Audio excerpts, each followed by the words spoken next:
चलिए आपको दिल्ली से सीधे लाइव तस्वीरें दिखाते हैं। एआईसीसी मुख्यालय में प्रेस कॉन्फ्रेंस, सुप्रिया सीनेत मीडिया से रूबरू हो रही हैं।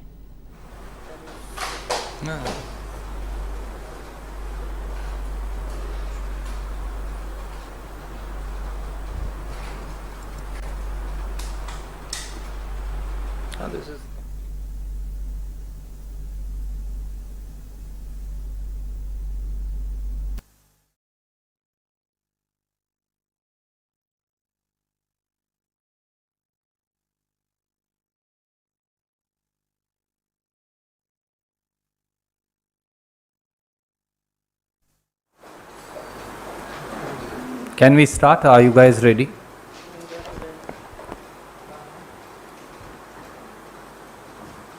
Is that friend of mine behind are you ready? No problems. We'll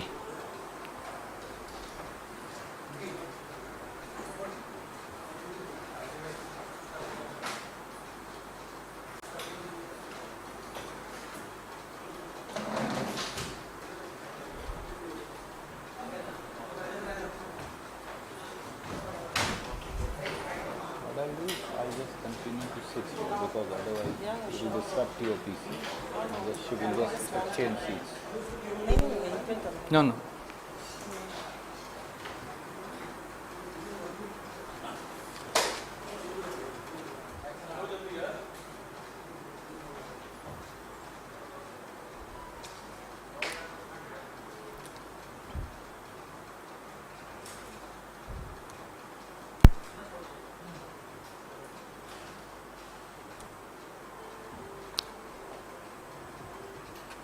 Our friends behind are now ready. Can we start?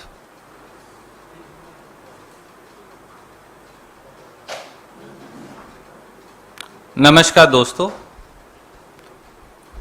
आज 3 महत्वपूर्ण विषयों पर हम सब आपके बीच में हाजिर हैं। मेरे सहयोगी तमिलनाडु और पुडुचेरी के प्रभारी दिनेश गुंडूराव जी, भारतीय राष्ट्रीय कांग्रेस की प्रवक्ता सुप्रिया सीनेत जी और हम सब। पिछले 2 दिन से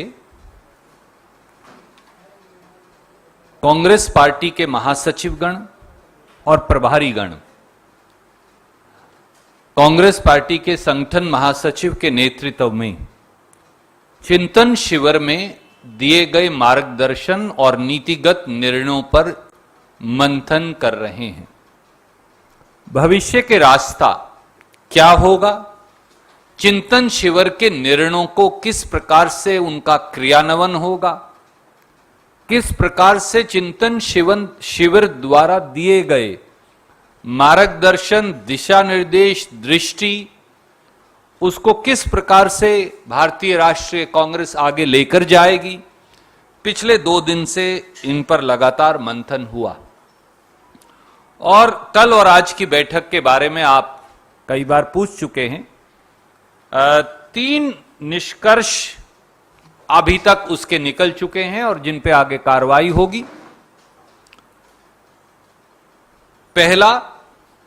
पहली और 2 जून को पूरे देश में प्रभारी महासचिवगण और प्रभारीगण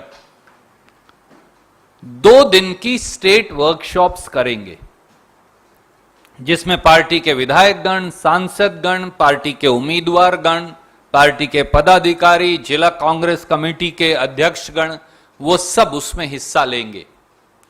और चिंतन शिविर से जो हर विषय पर बिंदु निकले हैं उनकी एक सूची हमने बनाई है, ताकि उनका जमीनी स्तर पर क्रियान्वयन हो सके। 2 दिन का वहां शिविर करके उसके बारे में जरूरी दिशा निर्देश और मार्गदर्शन देंगे।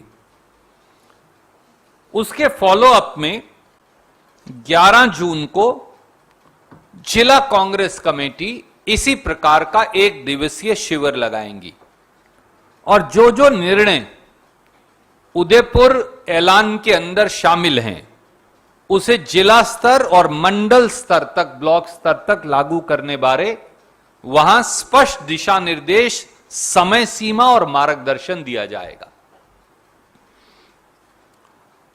9 अगस्त से 15 अगस्त के बीच में हर जिला इकाई एक 3 दिवसीय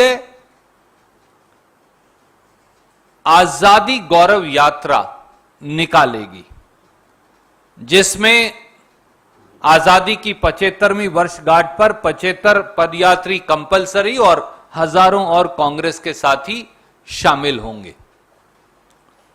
चौथा निर्णय यह है कि युवा कांग्रेस एनएसयूआई मिलकर बहुत जल्द एक रोजगार 2 यात्रा का प्रदेश व्यापी प्लान बनाएंगे और उसके बारे में उनसे मंथन होकर, चर्चा होकर उसकी व्यापक रूपरेखा मैं आपको बताऊंगा।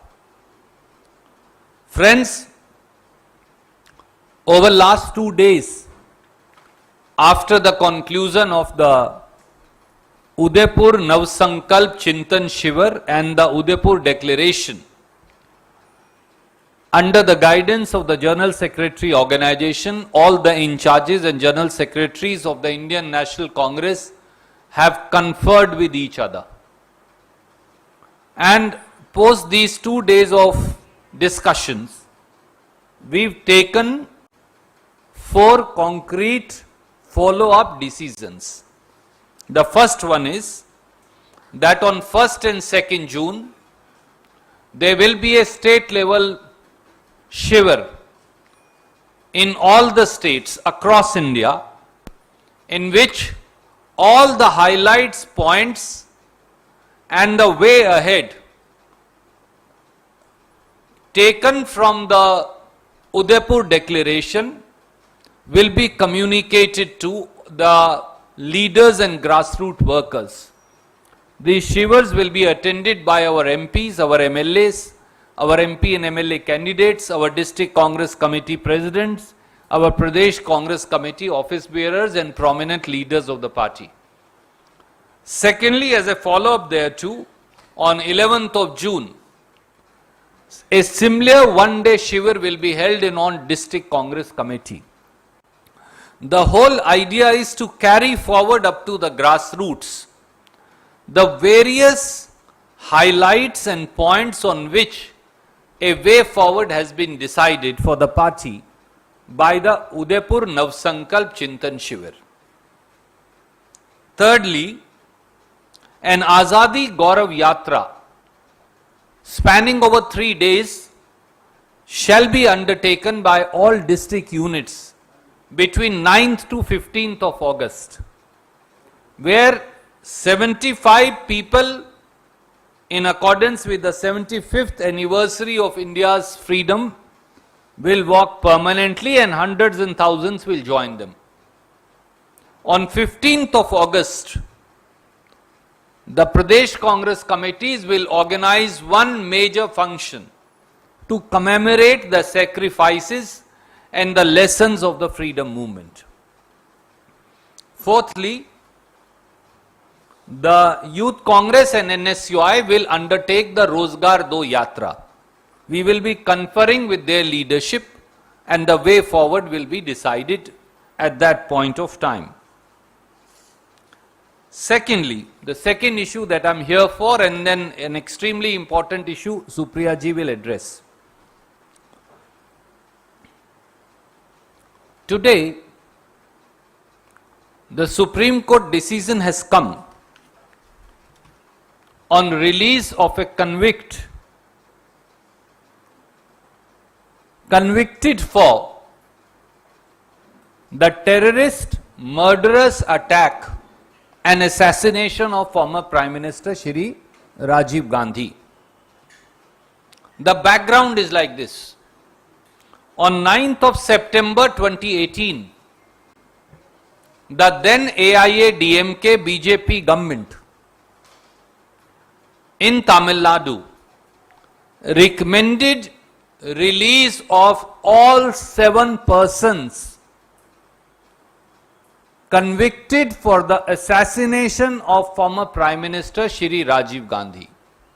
The recommendation of the cabinet of the AIA-DMK BJP government was sent to the former BJP leader Shri Banwari Lal Purohit, who is now the governor appointed by Modi government of the state of Tamil Nadu, the then governor.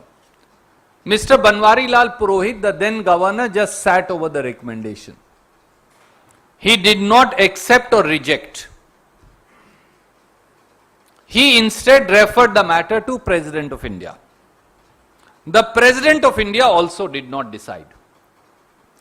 Today Supreme Court said, because the nominee of the BJP government, the governor of Tamil Nadu, did not take a call to accept or reject the recommendation of the then AIA-DMK BJP government for release of terrorists and murderers found guilty up to the Supreme Court of assassination of Shri Rajiv Gandhi. Supreme Court has released one of them. Obviously, all 6 will now be released. Friends, the question is very simple. Is this the way? We are one deeply saddened by the decision of the Supreme Court. If those guilty of terrorism and assassination of a prime minister are going to be released like this, then who will uphold the majesty and the integrity of law in this country? Secondly, Prime Minister Shri Narendra Modi and his government need to answer today. Is this your duplicity and double speak on terrorism?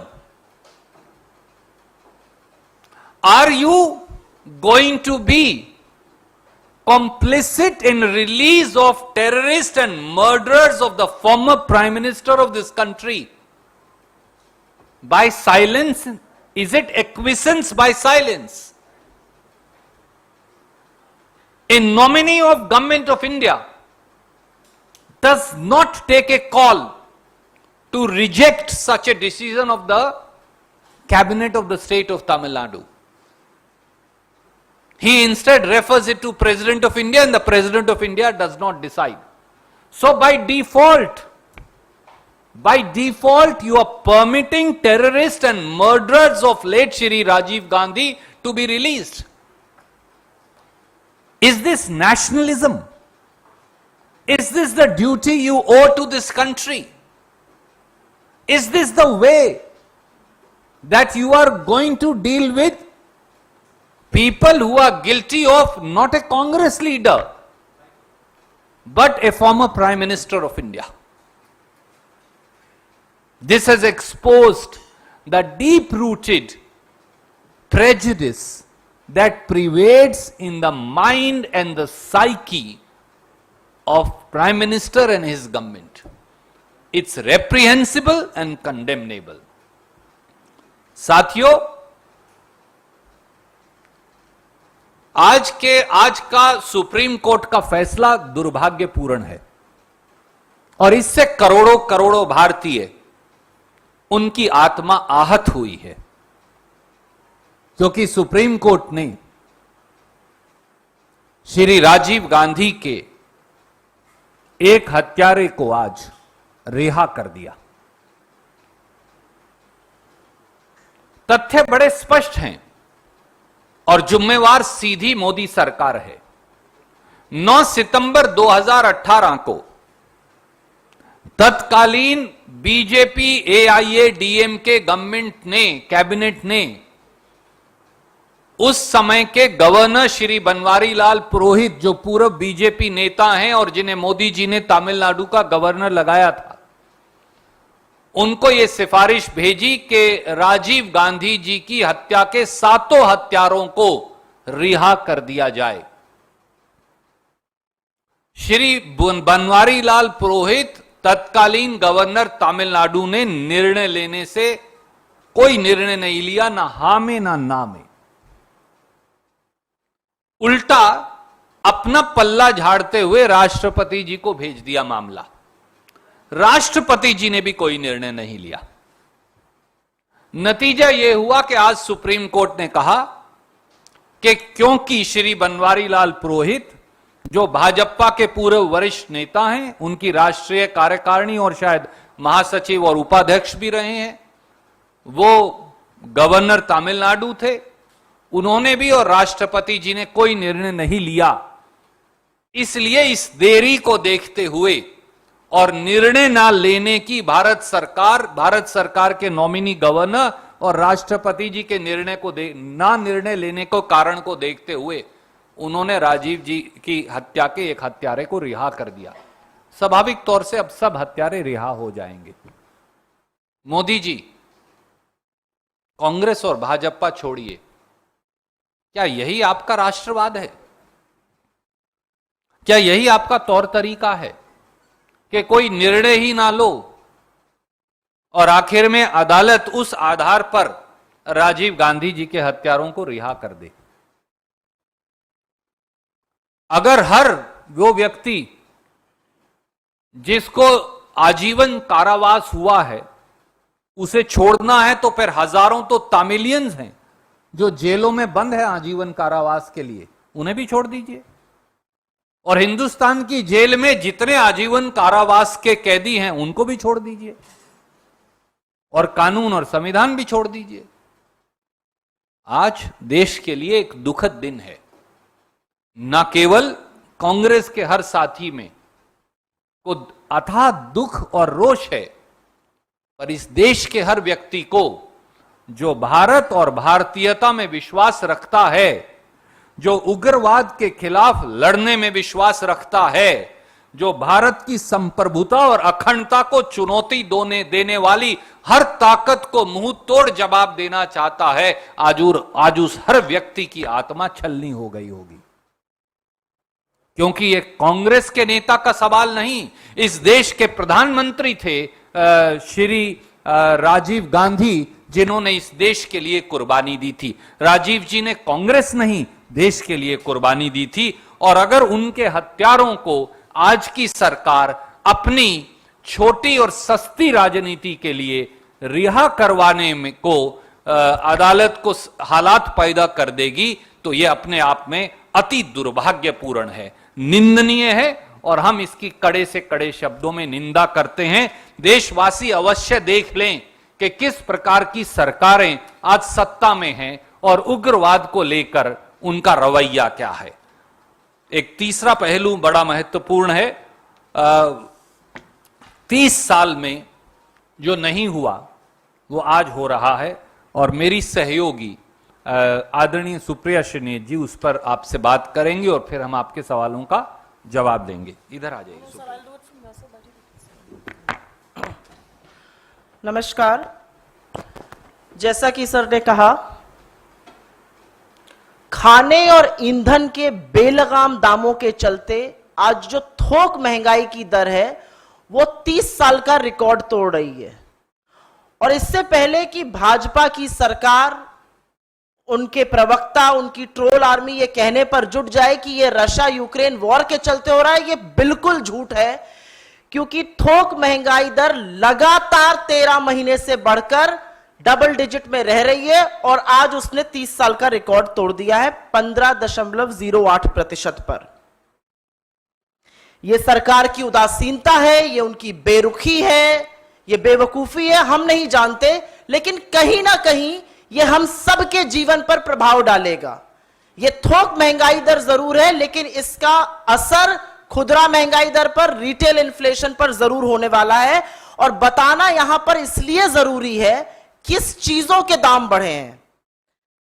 ईंधन, ऊर्जा, electricity के तो दाम बढ़े ही हैं, fuel और electricity के करीब 39%, पेट्रोलियम प्रोडक्ट्स के तो 70% के आसपास बढ़े हैं, लेकिन खाने की सामान के दाम लगभग 8.5% बढ़े हैं।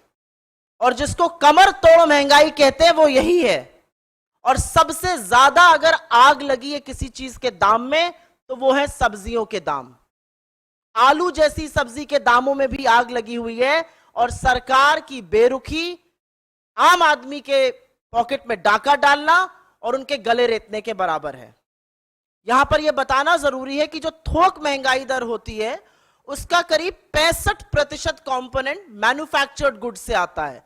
तो अंततोगत्वा वो सारी चीजें जो हम और या आप रिटेल में यूज करते हैं, चाहे वो आटा हो गया, चाहे वो साबुन हो गया, चाहे तेल हो गया, चाहे बिस्कुट हो गया, चाहे खाने का तेल हो गया, वो सब महंगा होगा। और यहां पर यह बताना जरूरी है कि कई बार चर्चा जो है वो पेट्रोल, डीजल और रसोई गैस पर आकर थम जाती है, लेकिन खाने के तेल में ऐसी आग लगी है कि 29 महीने से लगातार बढ़कर 15% उसने भी महंगाई का दर पार कर लिया है। सरकार क्या कहेगी? सरकार कहेगी ये वैश्विक समस्या है। जी नहीं, ये वैश्विक समस्या नहीं है। पर पैरिटी के हिसाब से भी हिंदुस्तान में पेट्रोल, डीजल, रसोई गैस का दाम सबसे ज्यादा है। सब्जियों में आग ऐसी लगी है कि सब्जियों की डिमांड आधी हो गई है। इनकम कम है, लोगों की आमदनी कम है, महंगाई बढ़ रही है, इसलिए डिमांड पर सबसे बड़ा प्रहार हो रहा है। जो थोक सब्जियों के मार्केट हैं, वहां से रिपोर्टों के मुताबिक डिमांड आधी हो चुकी है। क्योंकि यह सच है कि जब इनकम घटती है तो पहले शायद मीट, मछली, अंडा, दालें, इन सब का खपत कम होती है, फिर धीरे धीरे दूध की खपत कम होती है और अंततोगत्वा सब्जियों पर प्रहार होता है। और वही हुआ है, सब्जियों की डिमांड आधी हो गई है। और ऐसी सब्जी जैसे कि आलू, तो पूछना यह है कि सरकार क्या कर रही है और क्या कर नहीं सकती है। जब हमारी और आपकी जेबों पर डाका डाला जा रहा है, जब हमारे और आपके लिए सब्जी से लेकर रसोई गैस के दाम आसमान छू रहे हैं, तब जो कंपनीज हैं, चाहे वो इंडियन ऑयल कॉर्पोरेशन हो, चाहे वो एचपीसीएल हो, चाहे वो बीपीसीएल हो, उनके मुनाफे रिकॉर्ड तोड़ रहे हैं। आईओसी ने 2 दिन पहले अपना मुनाफा बताया तिमाही का, जनवरी से मार्च, जब इन्फ्लेशन लगातार डबल डिजिट क्रॉस कर रहा था, उस क्वार्टर में 6000 करोड़ रुपए उनका मात्र प्रॉफिट आया है। तो ऐसा नहीं कि सरकार के पास एल्बो रूम नहीं है, सरकार के पास एल्बो रूम बहुत है, लेकिन सरकार शायद घाव पे मरहम लगाने के बजाय घाव पे नमक छिड़कने का काम कर रही है। और कोर इन्फ्लेशन, यहां पर यह भी बताना जरूरी है, कोर इन्फ्लेशन जिसमें ना तो खाने का सामान आता है, ना ईंधन आता है, फ्यूल आता है, वो भी 11% के पार है। तो कहीं पर भी राहत नहीं है। ना खुदरा इन्फ्लेशन पे राहत है जो 8 साल में सबसे ऊपर है, ना थोक महंगाई में राहत है जो 30 साल में सबसे ऊपर चला गया, और ना कोर इन्फ्लेशन में राहत है। और तो और आरबीआई की कल एक इकोनॉमिक स्टेबिलिटी रिपोर्ट ने यह बोला है कि आने वाले महीनों में खाने के दामों में बढ़ोतरी निरंतर होती रहेगी। और ये खाने के दाम बड़े कोई फैंसी चीजों के नहीं है, ये सीरियल्स, आटा, दाल, तेल, सब्जी, ऐसे दामों की वो बात कर रहे हैं। तो मुझे ऐसा लगता है 3-4 आंकड़े हैं जिससे अर्थव्यवस्था पूरी तरह से साफ हो जाती है। फैक्ट्री आउटपुट मतलब आईआईपी 2% से कम है, डब्ल्यूपीआई 30 साल में सबसे ज्यादा है, सीपीआई खुदरा रिटेल इन्फ्लेशन 8 साल में सबसे ज्यादा है, trade deficit all time high पर है। लेकिन एक ही चीज निरंतर गिरती जा रही है, वो है सरकार की साख और उससे जुड़ा हुआ रुपया। यही कहते थे वो लोग, रुपया 78 की ओर भाग रहा है, धीरे धीरे 80 की ओर भाग रहा है, और लग रहा है पेट्रोल और रुपए के बीच में होड़ चल रही है कि 100 पर कौन टिका रहता है। तो कहीं ना कहीं सरकार की बेरुखी, सरकार की उदासीनता और सबसे ज्यादा सरकार का निकम्मापन हम सबके जीवन पर प्रहार कर रहा है। लेकिन मोदी जी, उनके मंत्री और वित्त मंत्री इसके बारे में कुछ नहीं कहते हैं। आप महंगाई की बात करिएगा तो शायद आपको बताया जाएगा कि हम लहसुन प्याज नहीं खाया जाता है, अब हो सकता है बोल दे हम आलू भी नहीं खाते हैं। तो दिक्कत की बात यह है, हर इशू डिस्ट्रैक्शन के लिए रहेगा, हर इशू ध्यान भटकाने के लिए रहेगा, लेकिन जो सबसे जरूरी इशू है महंगाई और बेरोजगारी, उस पर इस सरकार के कान पर जू नहीं रेंगती है, इनकी तरफ से सुई पटक सन्नाटा रहता है। आप महंगाई की बात करिएगा, ये कहीं और की बात आपको ले जाएंगे। तो हमारा इस मंच से ये मानना है कि आम लोगों का जीवन जीना दूभर होता जा रहा है, और इस सरकार को बिना वक्त जाया किए लोगों की जेब में पैसा डाल के कंजम्पशन बढ़ाना चाहिए, और महंगाई को रोकने के लिए एक्साइज